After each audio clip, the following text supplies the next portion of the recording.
先斩后奏，皇权特许，这儿就是大明的西厂，够不够清楚？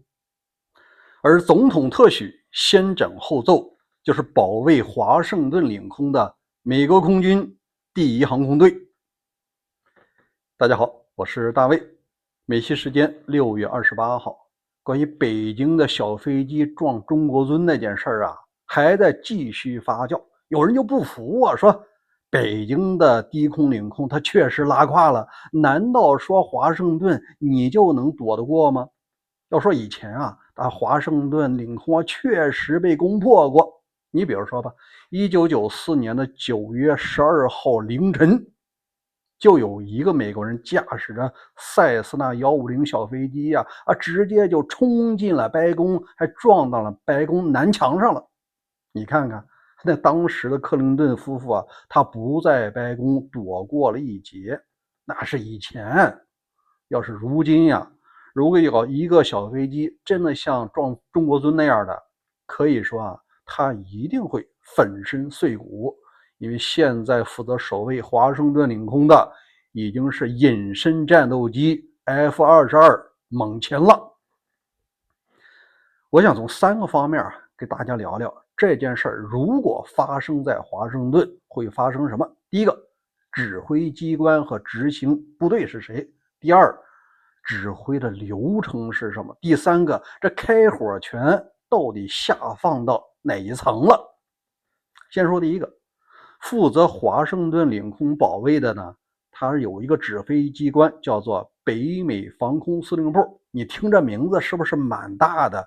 人家实际上它确实很大，它负责保卫的是美国全境，再加上加拿大，这是2国的领空，所以人家叫北美防空司令部，没毛病。但你要说了，如果有坏蛋要冲击白宫，那不应该有一个具体部门吗？这个机构的部队叫做美国空军第一防空队。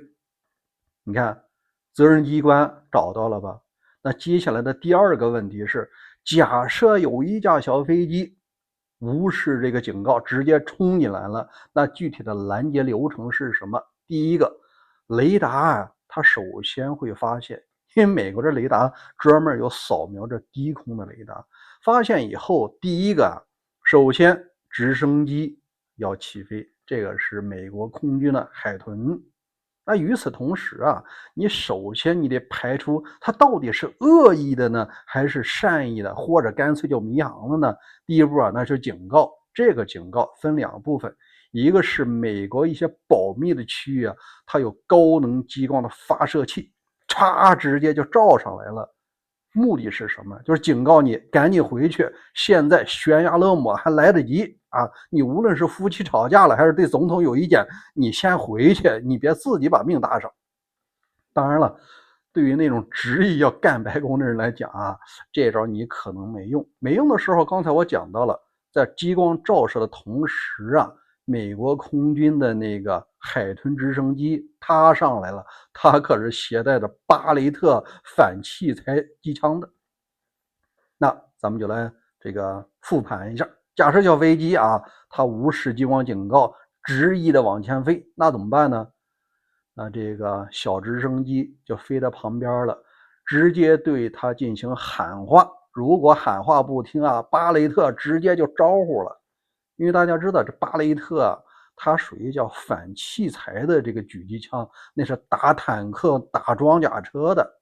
而且这些这个人们呢，狙击手他几乎是每月都有至少1次演练，专门演什么呢？就是在飞机飞的过程中，你要瞄准这种小飞机的引擎，直接一发下去，直接就打穿了。所以说啊，让这种小飞机失去动力，直接栽下来，这个是损失相对较小。你以为这就完了吗？如果万一说啊，时间不够，或者说干脆打偏了，那第2个环节是什么呢？那就是一个24小时载弹待命的 F-16、F-15和 F-22。这个小直升机啊，它只是第一步，就是刚才讲到了，你机枪打不下来的时候，你只能上战斗机了，因为战斗机挂载的直接就是 F-120的导弹了。也就是讲啊，飞机挂载导弹就是专门来补这个缺的。你直升机没打下来，那导弹绝对能够让这飞机粉身碎骨。在这儿必须说一个流程哈，华盛顿周边有若干个军事基地，这个它有一个轮值值班，同时至少有2架 F-16战斗机随时待命。这飞行员在飞机上吗？不是，这飞行员啊就在距离飞机10几米的地方，这飞机直接通着电，油是满的。那飞行员在那儿穿着那飞行服，可以在那儿喝咖啡，可以吃饭。即使有一个人上厕所，你另外一个人至少在那儿待着。防的是什么？就是这种空中刺客。一紧急发现雷达出现了以后赶紧上飞机拦截。直升机呀，那只能是一个流程，拦不下来呢，你就把它轰下来。所以说啊，F-15、F-16上天了，其实 F-22它会飞向最高层，它解决什么问题？就是这个小飞机到底是个孤立事件呢，还仅仅是一个诱饵？你把我的 F-12诱完了，你后边再跟着来一堆怎么办啊？所以说啊，这 F-22是在最高处要执行什么警戒？如果你其他飞机再来，我就拿导弹打你。这是一个方面。第三个问题呢，我们讲的，既然这么热闹，那飞行员是否有权利开火击落这个民用飞机呢？这得两说。第一个呢，那就是常规。假设有一架飞机飞进了华盛顿的禁区，雷达发现了以后啊，它会马上有个热线电话打给谁呢？打给国防部长，同时会告诉总统的值班室，就是战情室啊。那总统他不一定在白宫待着，他可能在外边出访了，可能在空军1号呢。能找到他，他一定让他知道现在有飞机入侵了。你谁有权利打呢？两个人，一个是总统，一个是国防部长，不是联合授权啊。也就是说，两个人都有权利决定击落入侵的民用飞机。你看，刚才咱们说的那是常规的情况，在这儿啊，它有一个叫终极授权。什么意思呢？就是你的 F-16战斗机、F-22或者是那个直升机飞行员，如果发现你报告指挥官没有得到明确答复，但是有迫在眉睫的威胁，就是飞机啊飞得太快了，都快进白宫了，或者快到那国会大厦了，他有权利什么呀？先斩后奏，你先把它打下来，这个叫做提前的终极授权。这个呢和北京不一样，咱在前天的节目讲过了。我相信北京空军他通常也有这种权利，但是他不敢用。为什么呢？因为中国它并不是一个法治社会，说你打完了你执行的是作战手册，不是。这事儿啊，得让老习给他自己玩坏了。那就是现在讲的，它不是法治，而是什么？讲政治，讲规矩。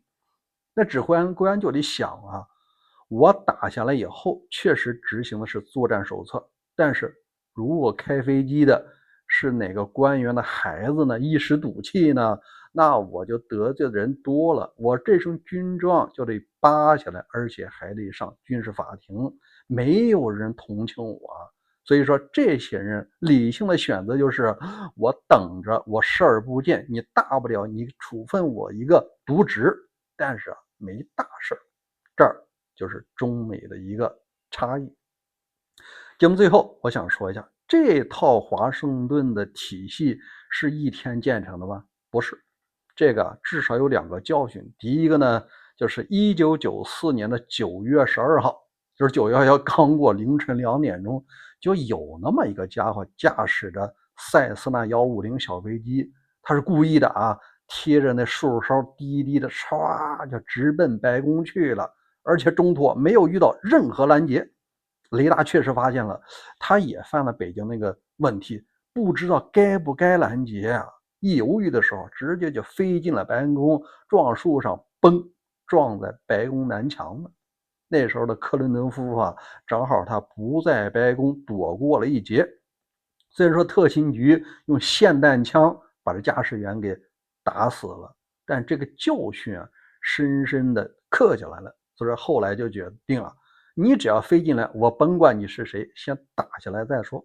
第二呢，就是在911期间啊，当时也拉胯了，就是 F-16它并不是24小时挂弹的，当时啊，这飞行员这光着身，几乎是裸着就上天了。你想，一架战斗机你没带导弹，你总不能用机关枪吧？所以当时他们收到的一个极端命令就是，如果发现入侵的战机，你要做好同归于尽的准备。你当时都演到那个程度。经过这2件事啊，所以美国守卫华盛顿领空的力量聪明了。第一，权力紧急的要下给这个执行作战任务的飞行员，不能再逐级汇报了。第二呢，就是这种事情你一定要上一些奸货，无论是直升机还是这个战斗机啊，一定要用最先进的。好了，关于这件事儿您怎么看呢？欢迎在留言区留言。如果您觉得大卫的节目有点意思，欢迎点赞、留言、转发，也欢迎订阅。咱们明天再会。